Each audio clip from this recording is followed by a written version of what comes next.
Before starting, make sure that you have all your tools to hand and that they're well sharpened.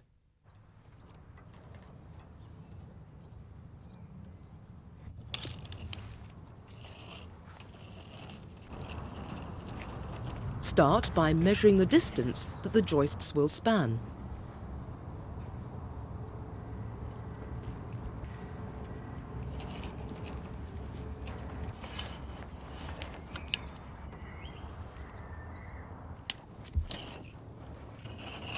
Use this distance to mark the first joist to length.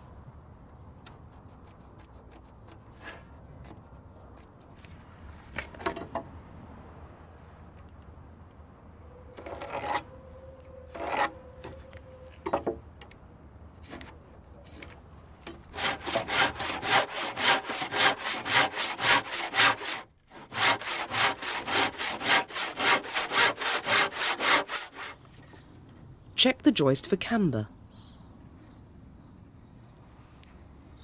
and mark the outer curved edge with a T for top. Also mark this joist with PAT, as this joist will be used as the pattern for all the other joists.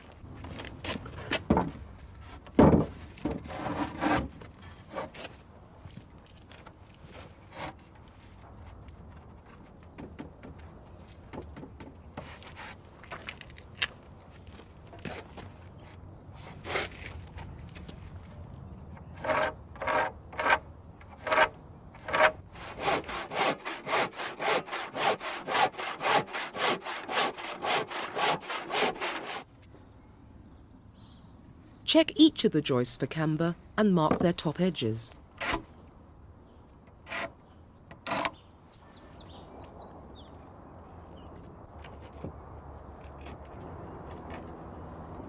Mark a spacing batten the distance between the two end walls and cut 2 battens to this length.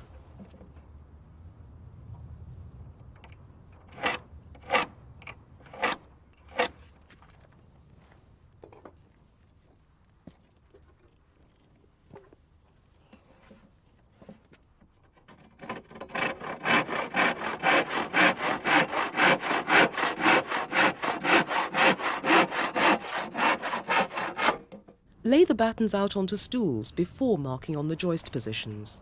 To locate the position of the joists from the end walls, first measure 50 mm in from each end of the battens.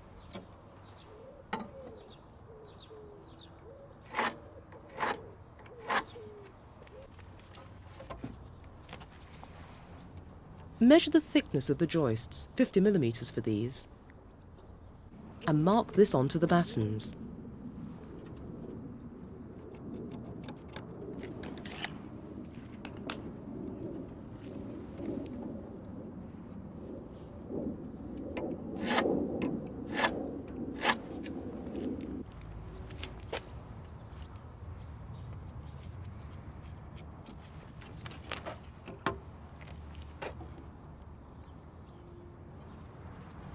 Use crosses to help identify the joist positions.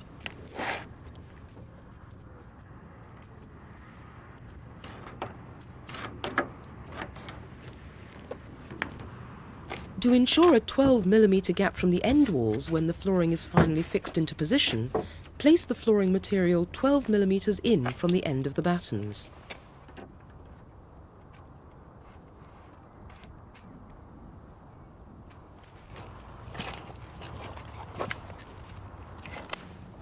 Mark the end of the flooring sheet onto the battens.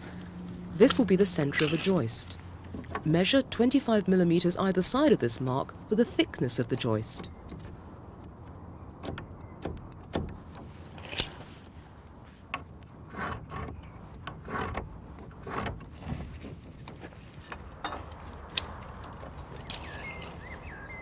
Measure the full length of the flooring sheet, in this case 2 meters 440.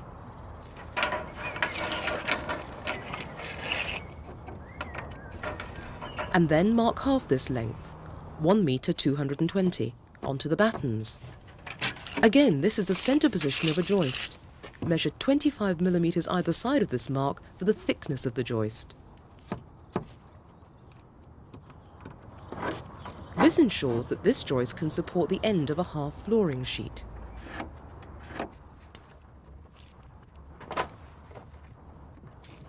To provide even support by the joists under the flooring, divide the space between the centre of the end and middle joist into 3 equal spacings, in this case 406 millimetres. Mark these new joist positions onto the battens.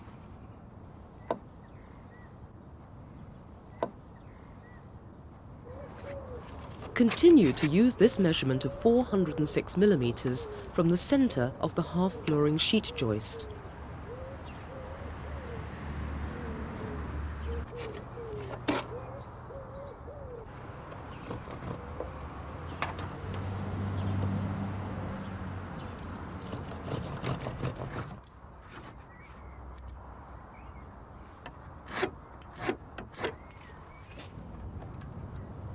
Again, work in 406 mm spacings beyond the end of the full flooring sheet joist.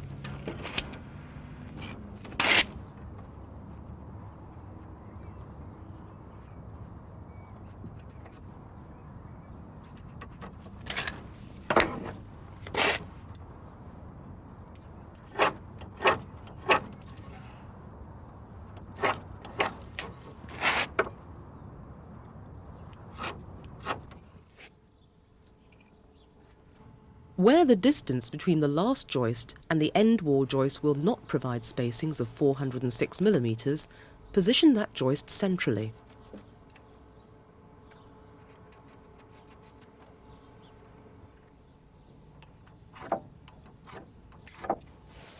Treat the ends of the joists that are to be bricked in with preservative.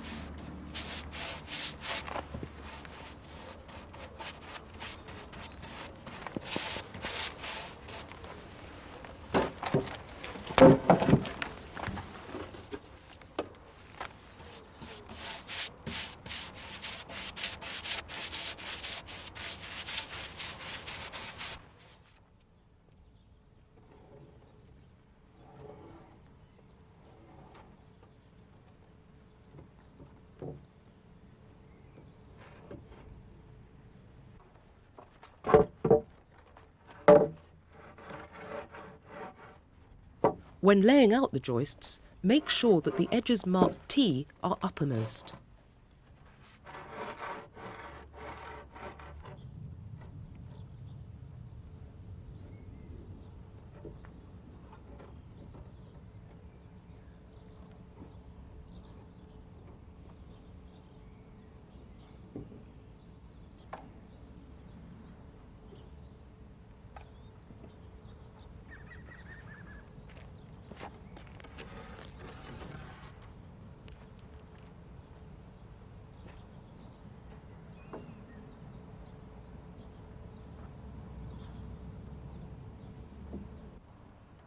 Position the battens parallel to the ends of the joists.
Prepare 3 spacing blocks of equal thickness.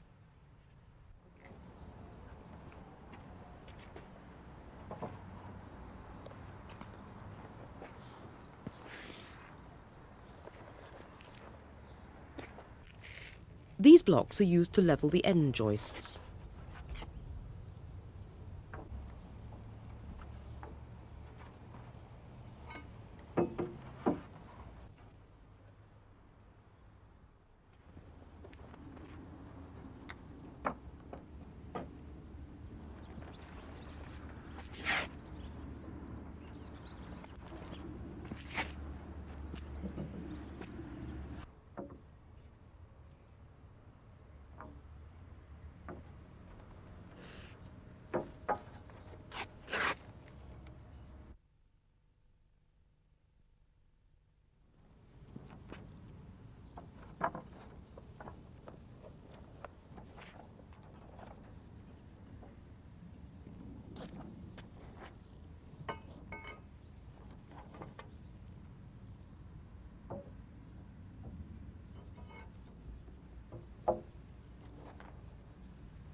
Using the third block as a spacer, check the height of the intermediate joists.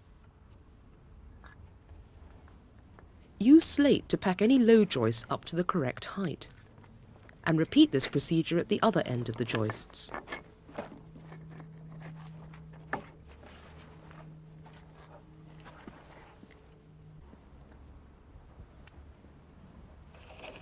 With the ends of the joist bricked in, measure and mark the middle of each end joist for the centre line of strutting.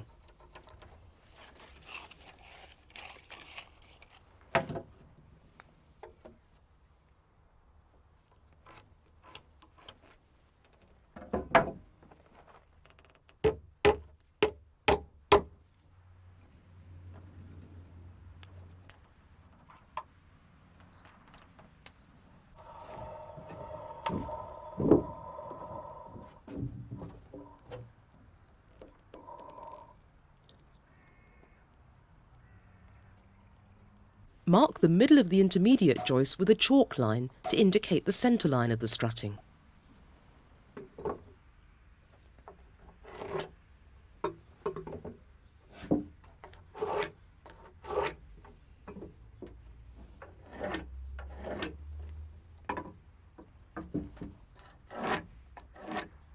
Measure the depth of the joists, and mark this distance from the centre line of strutting on the end joists.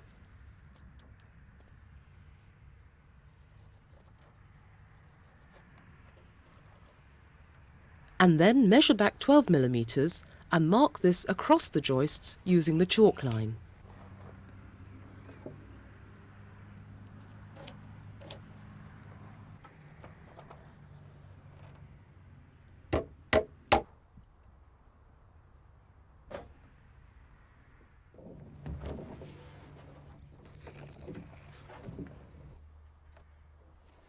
Place folding wedges between the end joist and wall in line with the strutting position.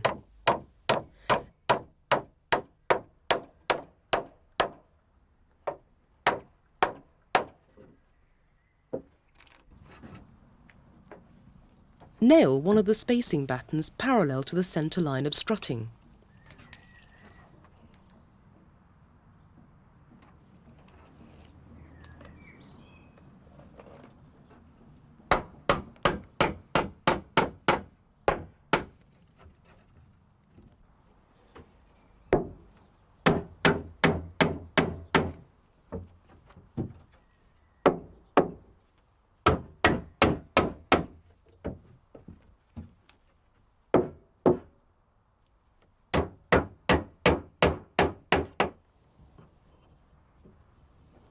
Place the strutting material diagonally across the top of the joists, making sure that each outside edge is aligned with the marks.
Having marked the depth of the joists, minus 12 millimeters, each strap will finish below the top and above the bottom of the joists.